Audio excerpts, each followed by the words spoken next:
ဒီနေ့တော့ဒီလိုမျိုးကွတီကိုတုတ်တွေမှာသုံးတဲ့ကွတီကိုဆော့လေးလုပ်ပြပေးပါမယ်ငံပြရည်ရယ်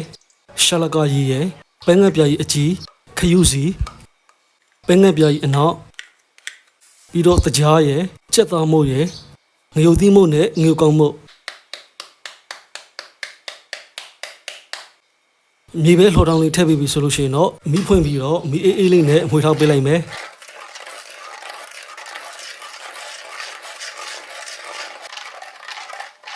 မီးအေးလေးနဲ့အရသာနှံ့အောင်ဒီမှွေထားပြီးပြီဆိုလို့ရှိရင်တော့သူ့ကိုခဏဆူခိုင်းထားလိုက်မယ်